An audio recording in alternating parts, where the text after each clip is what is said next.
ఆయన పాదాలు ఎర్రగా తామర తూడల్లా ఉంటాయిరా, అంత ఎర్రగా కనిపించింది కాబట్టి లేడి కన్నేమో లేకపోతే అనే విధంగా భ్రమించాడు. అర్థమైందా? అంత సున్నితంగా ఉంటాయి, అంత ఎర్రగా ఉంటాయి. కరాటి ఆంటీ ఈవిడ చిన్నప్పటి నుంచి ఇప్పటి వరకు కూడా హిందూగానే బ్రతుకుతుంది. ఈవిడి కృష్ణుడు భక్తురాలు, కానీ కృష్ణుడు ఎలా చనిపోయాడు ఈవిడికి తెలీదు. ఈవిడికి పేకాట ఆడటమొచ్చు, అబద్ధాలు ఆడటమొచ్చు, బూతులు మాట్లాడటమొచ్చు, ఎదుటోళ్ళతో ఎలా పోట్లాడాలో కూడా తెలుసు, కానీ గ్రంథాలు చదువుతూ రాదు.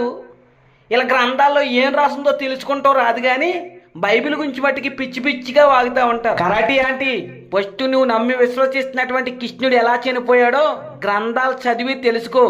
బోయవాడు కన్నేమానికి బాణమేస్తే కృష్ణుడు చనిపోలేదు.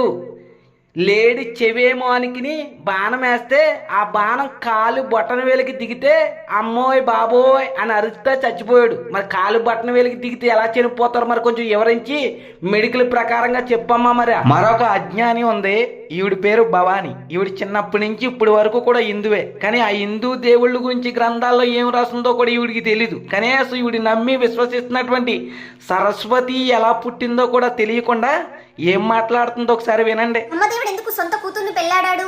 మీ పురాణాలన్నీ పుక్కిట పురాణాలు, మీ దేవుళ్ళందరూ వ్యభిచారం చేశారు అన్న మూర్ఖులకి నా ఆన్సర్.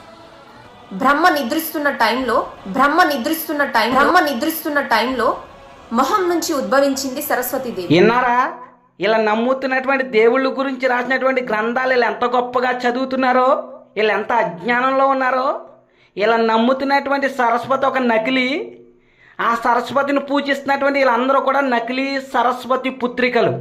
బ్రహ్మ అంట నిద్రపోతుంటే అతని ముఖం నుంచి సరస్వతి ఉద్భవించిందంట. నేను అడిగాను, అమ్మ బ్రహ్మ నిద్రపోతే సరస్వతి వచ్చింది అని ఏ గ్రంథంలో రాసుంది? నాకైతే నువ్వు చెప్పిన మాటలు ఎక్కడా కూడా కనిపించలేదు. బ్రహ్మ నిద్రపోతే సరస్వతి వచ్చింది అనేటువంటి విషయాలు అసలు ఏ గ్రంథంలో రాసున్నాయి? కొంచెం చెప్పమ్మా, నేను తెలుసుకుంటాను. నువ్వు చెప్పింది నిజమా కాదా అని అడిగితే బ్రహ్మపురాణంలో ఉంది కదా అని అన్నది. అంటే బ్రహ్మ అని రాసిందని బ్రహ్మపురాణం చెప్పేసింది.